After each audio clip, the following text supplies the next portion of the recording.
Hello and welcome everyone to another episode of Champions of Inspiration. I'm your host, Scott Schilling. We're going to have some fun here today.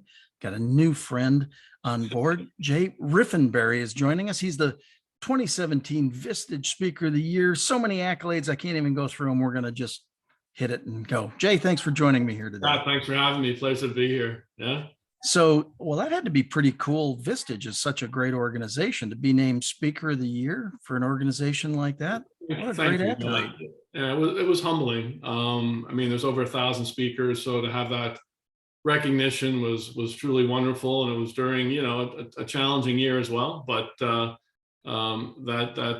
certainly made it worthwhile in regard to my affiliation with Vistage. I've had the opportunity to be or conduct at least, well, I think it's like getting close to 750 presentations over the years. Wow. And so it's been a real honor to be in front of executives and business professionals and leaders and share my message and share my heart. And it seems to still be, especially with everything that's been happening and all the challenges that are out there, politically, socially, economically, educationally, you name it, that the heart and soul of the presentation all centers around character. So that's really the emphasis of getting people to take a step back, take a deep breath, really reboot, reflect, recenter, and take an assessment of what they stand for, what they believe in, the values that drive their decisions, the values that form their character. And it seems to continue to be well received and always evolve. So that's been a blessing as well. So you're saying that with the pandemic, some people's characters maybe have been modified somewhat? Well, I don't know how far you want to go down that rabbit hole, but I can share with you, yeah, there's some elements there of leadership and political leadership that certainly has, I believe, compromised an understanding of true character, true leadership. And I think we can learn lessons from it, but certainly a lot is being exposed. I mean, there's a lot of advantages to technology. There's a lot of overwhelming things about technology and social media, but one what I consider damaging part of social media is when you have a large number of people who are basing their self-worth and value on how many likes they get on Facebook. I think we're going down a socially slippery slope there. But back to the topic at hand in regard to character, what we're seeing out there is, I think, a wonderful opportunity to generate a reason for the discussion around leadership and character and what it means to be personally honest, projecting what you're living and living what you're projecting, or what you're projecting and not living. Well, and there is so much imposter syndrome. There's so much, so many different things going on. Now you've got an international bestseller called No Excuse. No Excuse: Incorporating Core Values, Accountability, and Balance into Your Life and Career. Now, is that something we need right now? Well, actually, the book was first published in '95, believe it or not. So wow. I have a couple after that. Return to Your Core. That's my latest book, but that's what's been truly a kind of a blessing. Not kind of, it really is. I mean, when I put the program together years ago, and to see that it's still more than relevant today, and again, it has evolved. So everything that happens out there seems to add to the, not necessarily the necessity, but the building up of the content, and life experience is contributing to the reason why accountability is essential, and personal honesty is critical, and integrity is absolutely relevant, and forgiveness is necessary, and those type of things. So it's evolved in regard to just my own life kind of growth and experiences and ups and downs along the way. That's added to the content of the presentation, and it's been really just remarkable. So it's all been word of mouth for 30 years. So yeah, that's a fabulous testament in and of itself right there. So, but core values, there's a reason they're called core values. They tend not to change over time, and become the foundation to really live from. Is that true? Oh, absolutely. And the nature of the presentation kind of creates an understanding that core values go way beyond some fluffy words on the wall in the workplace. I mean, they're the heart and soul of why and how we exist. One of the exercises I do with my audience is I call it your core four, because I love to ask people, when was the last time you took some quiet time and ask yourself, what are 3 or 4 values that I really believe define my character? And that when the curveball is thrown my way, what's my backstop? What do I hold on to? In an organization, I always use the analogy that core values in a company are like the guardrails on the road. They keep us on the road. We're going to swerve. We're going to hit some bumps along the way. That's a normal process in growth and success. But at least those core values keep us in a direction, allows us to hold people accountable. And, accountability is not a bad word. I mean, it allows us to make sure we're not getting off the road and people are whining and blaming and making excuses and justifying why they're miserable and can be disrespectful. So core values allow that all leadership and everyone to kind of collaborate in regard to really what do we stand for and believe in as an organization. And then one of my favorites, other than just the personal core four and the organizational importance of core values, is I always love to ask my executive group, so when was the last time you sat around the dinner table and asked your own children, what do you think the core values of our family might be?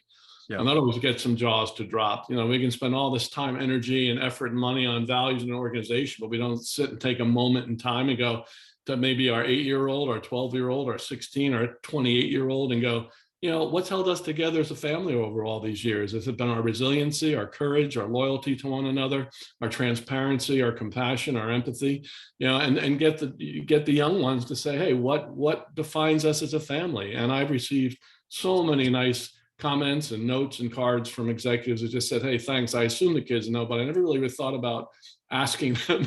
And that's been really fun as well. Well, I think that it's a very important point and something that I think has been lost in just the American family or the definition of the American family these days and things like that. And I think it would be a great adder. I don't know that it's taught at any of the lower levels in schools as to what a core value is, what it could be, and why you need it.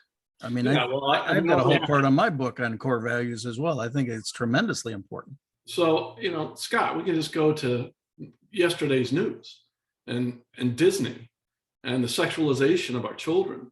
I mean, we're putting more priority on gender identity than we are in character. I was down in my hometown yesterday, Kingston, New York, and I did a presentation pro bono because it's my hometown, and it was for the chamber leadership group. And we were just having a discussion on things, and I was sharing my outline, again, core values, accountability, personal honesty, integrity, very much a blueprint for character development. And I doubt seriously that that's being taught in our schools. Right. When they're emphasizing K through 4, where, children are just coming into their own, trying to figure out, the fact that they can walk. And now we're trying to instill in them some type of sexual, understanding at that type of age. I think it's absurd. So.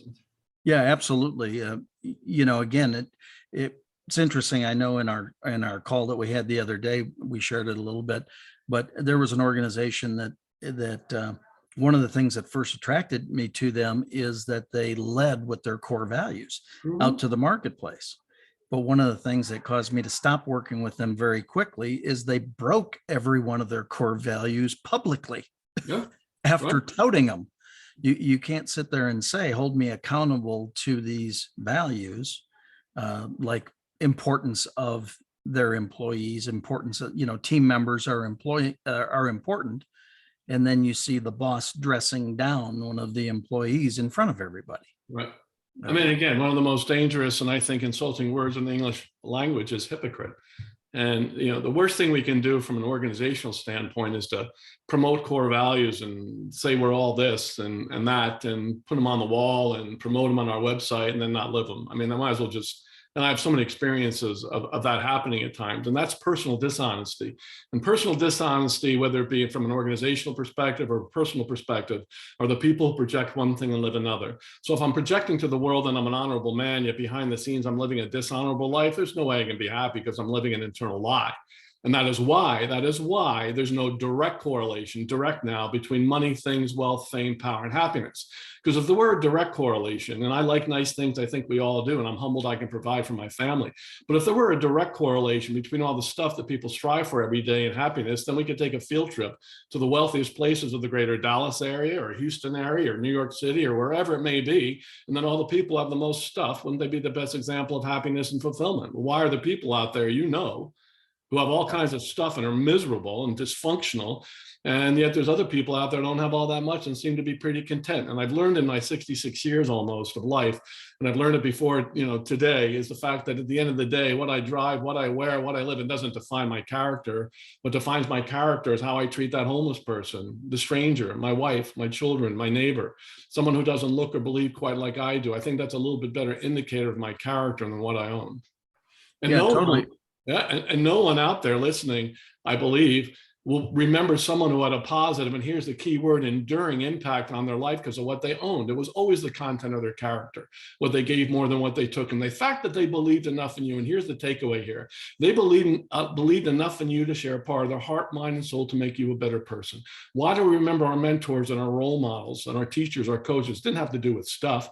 It had to do with the fact that they believed that we could be more than who we are today. And that's the beauty of leadership, that all of us listening have the ability each and every day to instill in others that they can be more than who they are today. What a wonderful reason to wake up in the morning.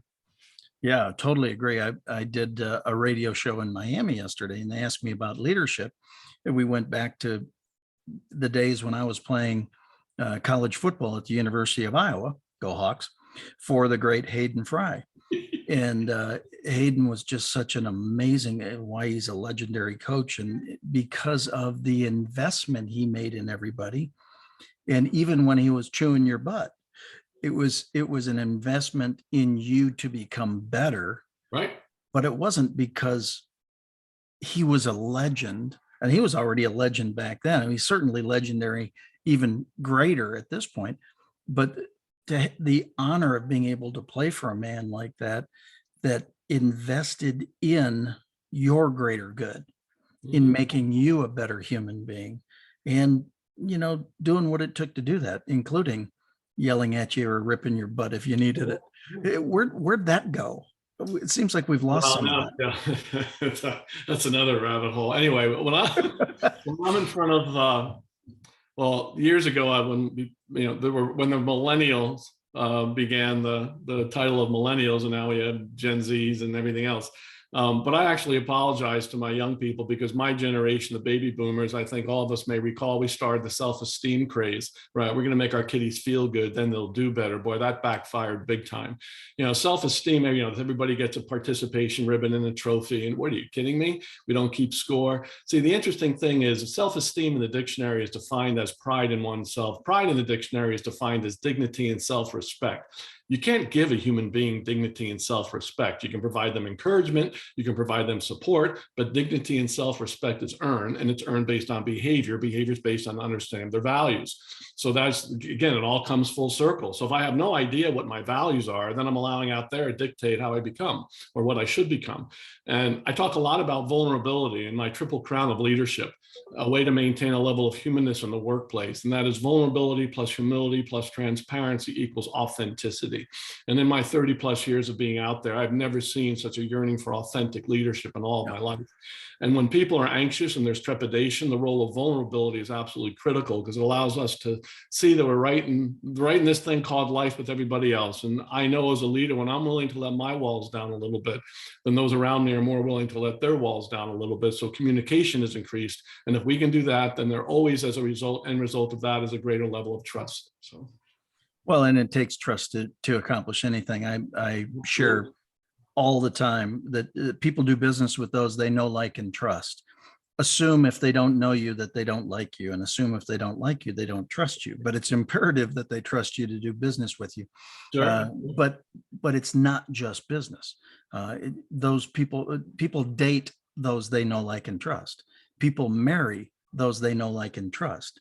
People divorce those they don't trust. As soon as the trust is gone, it's amazing what happens, whether it be in personal life, professional life, anything. And I think that's one of the things we're facing, this void of trust right now. This he said, she said, two different sides of what is really happening versus what is said to be happening. Right.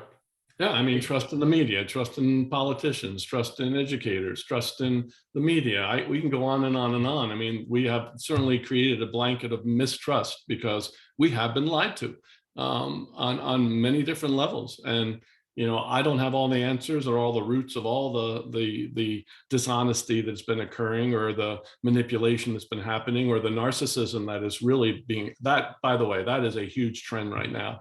The Right. narcissism, that the people are so caught up in themselves that they can justify any behavior because it's never their fault. And I emphasize, if we have narcissists in our organizations, leaders better be aware, because they're not there to support the organization. They're there only to benefit themselves. And certainly social media and the focus on me certainly has contributed to this idea that, the world revolves around me. Well, that's not what we're all about. So. No, I totally agree. Somebody said to me one day, as I was sharing with them about the show, and hey, I'd like to talk to you about coming onto my show. Well, how many people see it? I said, I don't know. And they said, what kind of answer is that? I said, truthful. I said, the reality is, with all we go out over 100 different networks and 25 different podcast networks, and to assimilate all that information is basically impossible. And so any number I would give you would be inaccurate. So I don't want to be inaccurate. So why would I say? My point is, again, I quote Mother Teresa almost every show. Somehow this quote comes out: if you can't feed 100, feed one. If you simply accomplish finding the one with the one message, it's amazing what change, what improvement can happen, right? And that old saying too: when the student's ready, the teacher appears, right? And not all students are ready, and so I always look at my audiences and those that I share my message with. Who's ever supposed to be there, supposed to be there. And that's the way I look at it. I'm just the messenger. And one of my favorite lines is, that's really the theme of the presentation, is you teach best in life what you want to learn the most. Everybody listening, remember that. You teach best in life what you want to learn the most. If you love something, your greatest joy is to share what you love. Maybe it's art, literature, music, the outdoors, cooking, wine, whatever the case may be. Your greatest joy is to share what you love. And it comes full circle in the presentation. Just to be open to be vulnerable with you. My father passed when I was 11. I never knew what I wanted to be, but I know if he didn't pass, I wouldn't be doing and sharing this message to the thousands of people I share it with. So I look at things that way. My wife and I went through a challenging time. We reconciled. We're back together. We're happier than ever. That adds to the presentation, because that doesn't happen a lot when people go through that challenging time. Or like losing my sister, my only sibling, in December 22nd, in a tragic accident. And I've been able to incorporate that into the presentation, and not in a self-serving way, but just to let people know that I'm right there with them. We all have our stuff. We're all dysfunctional. We all have crazy uncles. We all have crazy people in our lives, and to get up in front of a group of people and think that I'm all knowing, or any leader getting up in front of a group and I'm infallible, it's just such a mistake. So by opening up my heart, and I give people lessons from that. I mean, I look at my sister. That was a tough one, and I use this, we're all thrown curveballs, but you have two types of people. You have the first person, when the curveball's thrown, they don't even have the courage to step up to the plate and take the at-bat. And they'll cower in a corner, they'll whine, blame, complain, find some excuse. And then the other type of person, which I hope all of our listeners are, that, when the curveball's thrown our way, we may strike out or hit it over the fence, but at least we had the guts and the courage to step up to the plate and take the at-bat. The loss of my sister, Deborah, certainly forced me to go, all right, let me reassess a few things here. What are some different priorities? I have a good 20 years left, I hope, but when someone is crushed by rubble, which happened to my sister, a portico collapsed on her, it's one of those things where, you don't know what tomorrow is going to bring. So living each day to its fullest, and being kind and being nice and being generous, I have my questions for life. What would you like to be remembered for, right? Who are your role models and mentors? And if you think of a role model or mentor, have you told them? Right? Yeah. It's the most beautiful gift you can give to another person, is to validate that they had purpose in your life. So all kinds of wonderful things that I get excited about.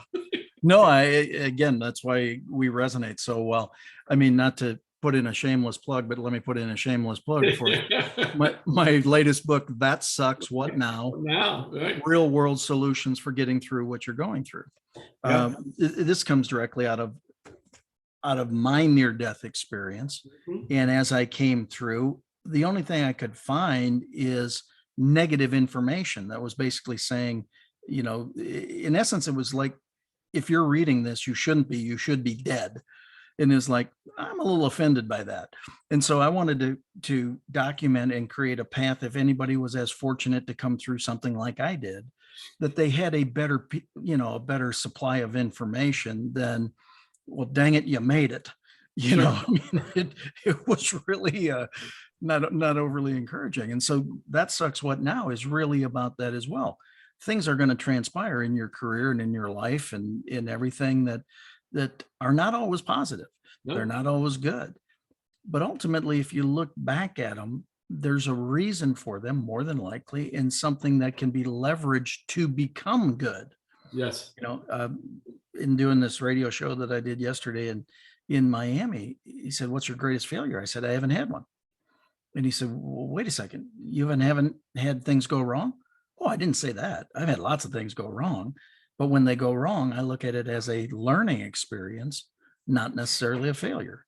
Edison, when he was, trying to come up with the light bulb, quote unquote, had 10,000 failures. But when asked about it, he said, "I didn't have a single failure. I just found 10,000 ways that didn't work." Right. So again, we're going to face things in our lives and in our careers that are not so pretty, more than likely, which is why this is Champions of Inspiration. It's about being inspired to come through.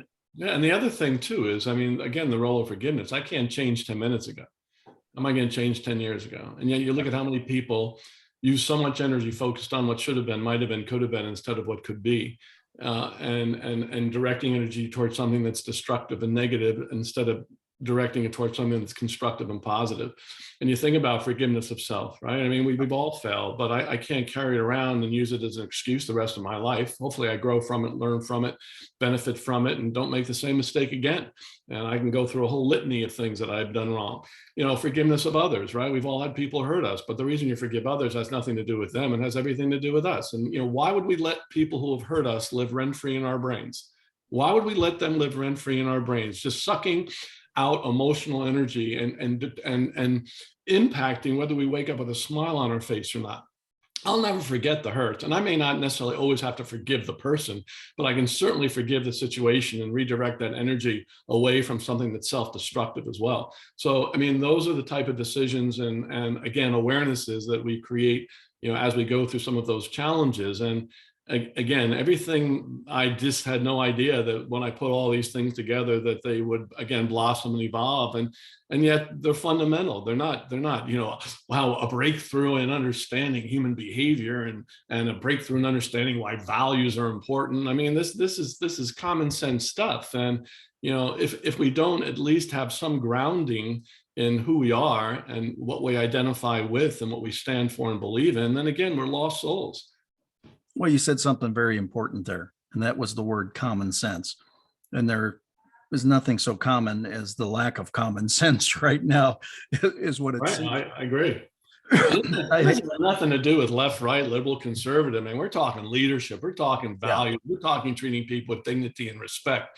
And you think about, again, the agendas that are out there that are self-serving to, again, their agendas at the destruction of everyone around them in many cases. I mean, with everything going on, the people who are getting hurt the most are the people who need the most, right? Yes. They're the ones that have the least. And, it's just amazing to me how they're just circumventing, and again, any common sense of awareness of what's going on. And, I don't care what side of the aisle one's on, when it comes to how we treat each other, and how we work with one another, and the fact that we do focus a little bit on being empathetic and humble and selfless and servant leadership. I mean, those are critical things. And, I do feel a little bit, I'm concerned in regard to just, what our children are being exposed to and how they're reprioritizing the basics in regard to character, self-respect, dignity, and an individual sense of purpose and what they stand for and what they believe in. Totally agree. I mean, my platform is really to create a worldwide global community full of people with respect, honor, and dignity for all. But respect is how I view you and how I treat you. Honor is how I lift you up. Dignity is what we're both able to feel when we walk away from that interaction, with that pride, as you said earlier, right? Self-respect, being able to do that. So, And it all starts, Scott, with core values, right? agreed. So again, if as a young person, if I am not instilled some level of values that we work together to live up to, then again, there's no foundation. The guardrails aren't there.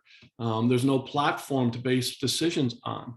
And that's in an organization. I mean, it's one of the biggest things. Core values are a benefit as well, as it provides that foundation to make decisions. And as long as that decision is aligned with the values, it may not be the perfect decision, but we're still moving forward. Just like in life, if one of my values to be an honorable man, yet, hopefully I make those decisions to be honorable, which reinforces my own sense that I'm living a life that I, have earned. One of the reasons that I suggest that people create their life purpose statement. Mine is to inspire and empower others to serve humanity through living their life's purpose in spirit, love, and joy. It becomes the filter by which decisions are made.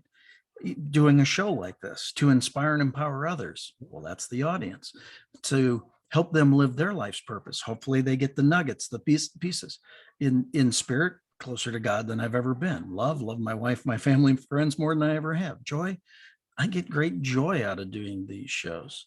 So it becomes your life purpose statement becomes your filter by which you can judge things. Somebody comes and says, "Hey, Scott, would you help rob a bank with me?" Well, let me run it through my filter. To inspire and empower others? Yeah, not so much. To help them live their life's purpose? Well, that's a pretty crummy purpose. In spirit? No, I'm allergic to lightning. Love? I don't think stealing your money is going to get you to love me. Joy? I might have fun, but that ain't going to be joy. So again, I think it's important that you have, things like life purpose statement, core values, a variety of different things to live your foundation from. Right. Right. And enabling destructive behavior based on the mindset that I'm a victim, it just completely backfires. When I did the eulogy for my sister, I have my questions for life, as I had mentioned earlier. And, I thought she'd want, people who were there to celebrate her life to take something away. So for example, I would ask the audience, so what are you doing to make your life relevant? And then I would share why I thought my sister's life was relevant. What would you like to be remembered for? Right. And then I would use my sister as an answer to what she'll be remembered for. How do you inspire others? Why do people follow you? So it's one of those things where, each and every day, what are we doing to make our life relevant? And part of that relevancy is what are we doing to impact others in a positive way?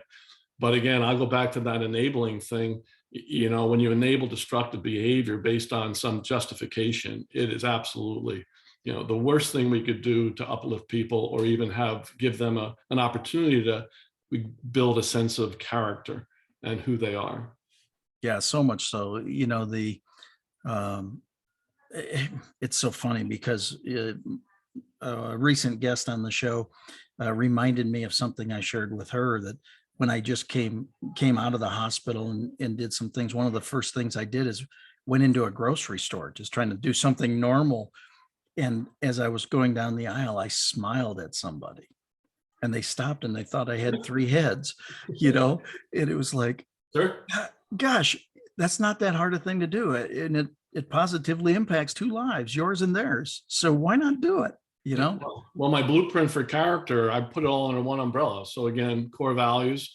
First of all, we must know what they are. We have to be consistent in living those values, which allows us to hold ourselves and others more accountable. And therefore, we're being more personally honest because we're living a life that's a reflection of what we believe in. And so I put all of that under one umbrella and I go, here it is. How much fun is it to be nice? Just to be nice. Because it costs us nothing, right? And it is. I the same experience I had recently. I was coming back from Memphis, had 4 presentations there for, again, the Vistage groups. And, I helped a couple people with their overhead bag, and a woman, as beyond me, as I was walking down the aisle, starts to applaud. And it's like, why is it so unusual? Out of the ordinary. Yeah, why does that have to be, unusual to be kind to people and to help them? And yeah, she was appreciative of it, but I'm not expecting applause because I'm kind, it's because I just know it's the right thing to do and open a door for someone or be pleasant. I mean, it's so much fun. You can change a person's day around just by being nice and kind. I can actually see you accomplishing that in the aisle, then turning around going, thank you. I am a professional speaker. Right. Exactly. I am so accustomed to this. And the pageant wave, right? Exactly. The pageant wave and everything like that. That's just what flashed in my head. I don't know. It was bad flashback. Anyway, hard to believe we've run close to our time. How about one last little piece of wisdom for everybody here today? Yeah. Well, I still would like to encourage everyone to kind of take that little piece away of you teach best in life what you want to learn the most, because that's a very powerful mindset.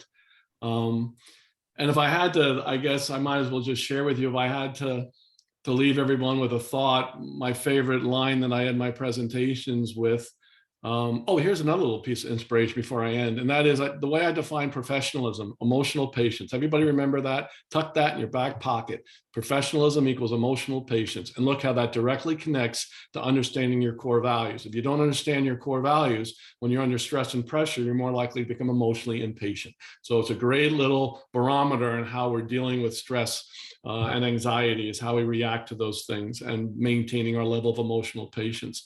But I'll leave you, if I may, with what I always love, Emerson's definition of success, which I think is very inspirational. It just says to laugh often and much, to win the respect of intelligent people and the affection of children, to earn the appreciation of honest critics and endure the betrayal of false friends, to appreciate beauty, to find the best in others, to leave the world a bit better by a healthy child, a garden patch, or a redeemed social condition, to know one life has breathed easier because you have lived. This is to have succeeded. And, you put all that under one umbrella, and it really does, I think, summarize, the best in humanity and the best in people. Awesome. Jay, thank you for being with us here today on Champions of Inspiration. Yeah, anytime. We could go for a while. I'm sure we're going to do a series of these. All of you, thank you for joining us here on Champions of Inspiration. We'll see you at the next event. Same time. God bless.